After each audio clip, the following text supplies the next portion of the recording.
أعوذ بالله من الشيطان الرجيم. بسم الله الرحمن الرحيم. فأزلهما الشيطان عنها فأخرجهما مما كانا فيه وقلنا اهبطوا بعضكم لبعض عدو ولكم في الأرض مستقر ومتاع إلى حين. السلام علیکم ورحمۃ اللہ وبرکاتہ۔ آئیے قرآن سمجھیں۔ اعوذ باللہ من الشیطان الرجیم، بسم اللہ الرحمن الرحیم۔ فَأَزَلَّهُمَا الشَّيْطَانُ عَنْهَا فَأَخْرَجَهُمَا مِمَّا كَانَا فِيهِ وَقُلْنَا اهْبِطُوا بَعْضُكُمْ لِبَعْضٍ عَدُوٌّ وَلَكُمْ فِي الْأَرْضِ مُسْتَقَرٌّ وَمَتَاعٌ إِلَى حِينٍ۔ صدق اللہ العظیم۔ سورۃ البقرہ آیت 36۔ فرمایا فَأَزَلَّهُمَا، ازلّہ زے لام اور لام سے، زائے لام اور لام، اسی سے زلہ ہے پھسلنا۔ وہ جو ذلت ہے، ذلیل ہونا، وہ ذال سے ہے، وہ زے سے نہیں ہے۔ یہ جو زے سے ہے اس کے معنی پھسلنے کے ہیں۔ زلل پھسلنا، اس سے ہے ازل، اس نے پھسلایا۔ اس سے پہلے فا آیا ہے، فا پس، تو پھر کا معنی دیتا ہے۔ فَأَزَلَّ تو پھسلا، اس نے پھسلا دیا۔ کس کو پھسلایا؟ ہما، ان دونوں کو، مراد حضرت آدم اور حضرت حوا علیہم السلام ہے۔ فَأَزَلَّهُمَا پس اس نے ان دونوں کو پھسلایا۔ آگے اس کا ذکر بھی آ رہا ہے جس نے پھسلایا، الشیطان، یہ جو پیش ہے آخر میں نون کے اوپر، یہ فاعل کی نشانی ہے، یعنی پیچھے جو فعل آیا ہے اس کو کرنے والا یہ ہے۔ پھسلانے والا کام کس نے کیا؟ شیطان، شیطان نے۔ فَأَزَلَّهُمَا الشَّيْطَانُ تو شیطان نے ان دونوں کو پھسلایا۔ عنہا، یہ ان کسی چیز سے، فرام، ہا واحد مؤنث کے لیے، اس سے، شیطان نے ان دونوں کو اس سے پھسلا دیا۔ یہ اس سے کیا مراد ہے؟ یعنی یہ ہا جو ہے عربی کا لفظ، یہ ضمیر ہے، یہ کس کی طرف راجع ہے؟ یعنی کون مراد ہے اس ہا سے؟ یعنی ہا کسی کی ضمیر یا تو جنت کی طرف راجع ہے یا پھر درخت کی طرف، شاجرہ کی طرف۔ فرمایا فَأَزَلَّهُمَا الشَّيْطَانُ عَنْهَا، شیطان نے ان دونوں کو اس سے پھسلا دیا۔ فَأَخْرَجَهُمَا، جب ان کے پاؤں ڈگمگا گئے تو فا تو پھر اخراجہ، جیسے ازلہ تک کے معنی تھا پھسلایا، اسی طرح اخراجہ نکالا۔ خارجہ سے، خا را جیم، اسی سے خروج ہے، اسی سے خارج ہے، اسی سے مخرج ہے، پہلے بھی گزر چکا پچھلی گزشتہ آیات میں۔ تو خروج کے معنی ہوتے ہیں نکلنا، اور اخراج کے معنی ہوتے ہیں نکالنا۔ تو اس سے فعل ماضی ہے اخراجہ، اس نے نکالا۔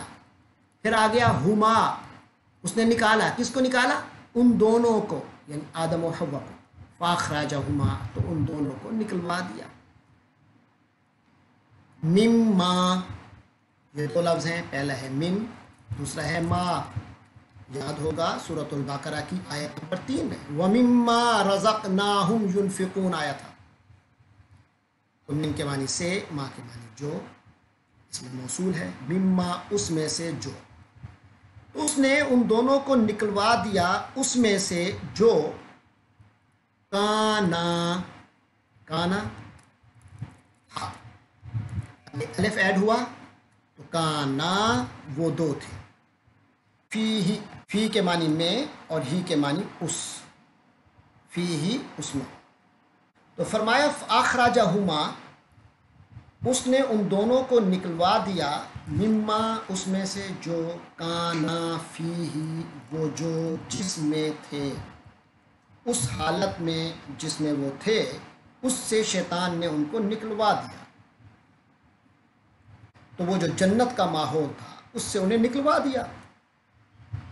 آگے فرمایا وَقُلْنَا، وا اور قول کہنا، قالا اس نے کہا، قلنا ہم نے کہا، وقلنا اور ہم نے کہا، اہبتو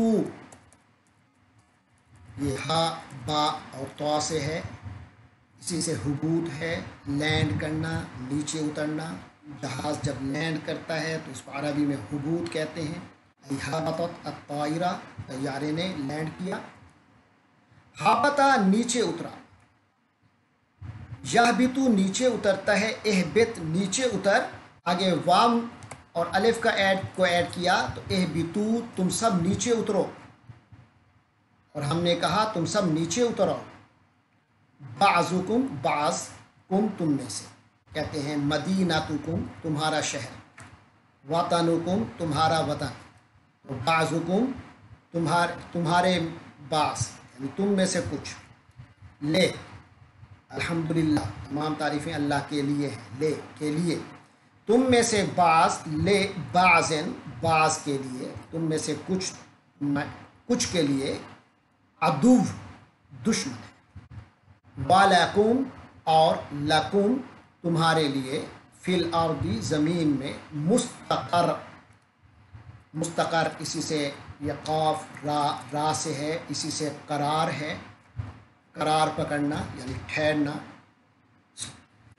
استقرار ہوتا ہے کسی چیز کا قائم رہنا، مستقر سے مراد ہے جائے استقرار، ایسی جگہ جہاں انسان قرار پکڑ سکے۔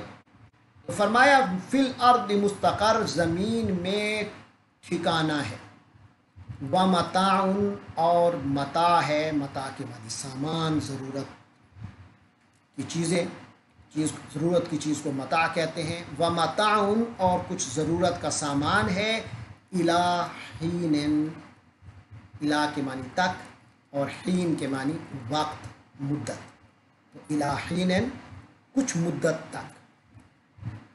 فرمایا وَلَكُمْ فِي الْأَرْضِ مستقر، تمہارا زمین میں ٹھکانہ ہے، وَمَتَاعٌ اور کچھ ضرورت کا سامان ہے، اِلَىٰ حین کچھ عرصے کے لیے۔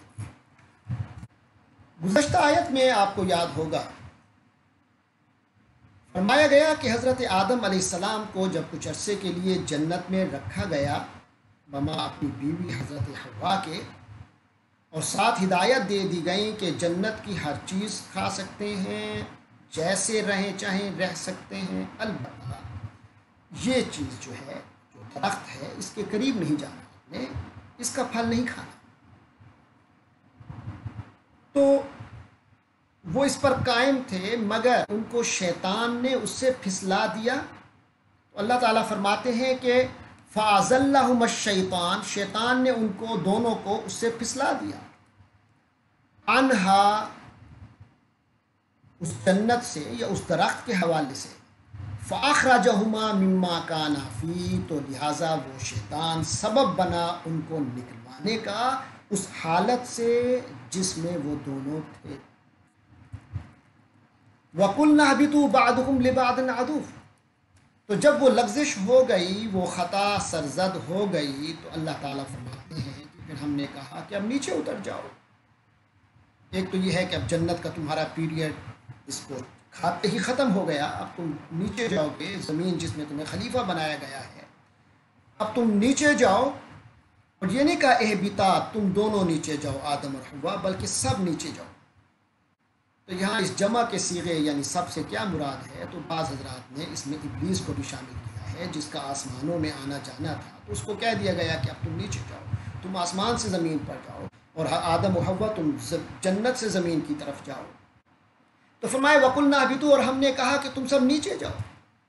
اس کے بعد ساتھ یہ بھی فرمایا بَعْضُكُمْ لِبَعْضٍ عَدُوٌّ، اس حقیقت سے بھی پردہ اٹھایا کہ تم میں سے کچھ کے دشمن رہیں گے۔ یا تو اس بعضکم لبعض میں بعض سے مراد انسان، بعض سے مراد شیطان ہے، یعنی تم انسانوں اور شیطانوں میں باہمی ایک دشمنی رہے گی۔ سب کو معلوم ہے کہ اللہ تبارک و تعالیٰ کے قرآن میں ایک اور جگہ بھی فرمان ہے ان الشیطان لکم عدو، ارے شیطان تمہارا دشمن ہے، فاتخذوہ عدوا، اس کو دشمن ہی سمجھو، اسے دشمن ہی کے طور پہ لو۔ تو یہ دشمنی واضح ہے۔ دوسرا یہ بھی ہے کہ انسانوں کے باہم جو مسائل ہیں، گھمنڈ اور حسد اور اس جیسی دوسری بیماریوں کی وجہ سے جو ایک دوسرے سے مستقل ایک عداوت کا سلسلہ انسانیت کے میں باہمی چلتی رہیں گی، یہ تو اس سے یہ بھی مراد ہو سکتا ہے۔ آگے فرمایا وَلَكُمْ فِي الْأَرْضِ مُسْتَقَرٌّ، اور تمہارا ٹھکانہ اب جو ہے وہ زمین میں ہوگا، وہیں رہو گے۔ وَمَتَاعٌ، اور صرف ٹھکانہ نہیں ہوگا، وہیں تمہیں ضرورت کا سامان بھی ملتا رہے گا، تمہاری جو بنیادی ضروریات ہیں وہ بھی وہیں ہوگی۔ إِلَىٰ حِينٍ، لیکن یہ سارا معاملہ ہمیشہ کے لیے نہیں ہے۔ یہ دنیا کی زندگی جس میں تمہیں اب بھیجا جا رہا ہے، یہ ہمیشہ ہمیشہ کی زندگی نہیں ہے۔ إِلَىٰ حِينٍ، یہ کچھ وقت تک کے لیے ہے۔ اس میں واضح کر دیا گیا کہ دنیا کی زندگی عارضی زندگی ہے، اور اس زندگی میں اب تمہیں کچھ ضرورت کا سامان بھی ملے گا اور ٹھکانہ بھی ملے گا۔ تمہیں وہاں کرنا کیا ہے اس میں مزید وضاحت آگے آئے گی، لیکن دو چیزیں ثابت کر دی ہیں۔ نمبر ایک یہ کہ شیطان تمہارا دشمن ہے۔ جس طرح اس نے تمہیں اس جنت سے، عارضی جنت سے نکلوایا ہے، اور تمہیں ہم نے اس کی یہ دکھا دیا ہے، یہ مشاہدہ کروا دیا ہے، تجربہ کروا دیا ہے، تو اب ذہن میں رکھو، اس کی کوشش ہوگی کہ تمہیں آخرت کی جو اصل جنت ہے اس سے تمہیں ہمیشہ ہمیشہ کے لیے محروم کر دے۔ جس طرح یہاں وسوسے کے ذریعے سے اس نے کیا، یہاں بھی وسوسے کے ذریعے سے وہ تمہیں آخرت کی ہمیشہ کی جنت سے محروم کر سکتا ہے۔ دوسرا، تمہارے اندر کی ہی خواہشات ہوتی ہیں جن کو وہ انیشیٹ کرتا ہے،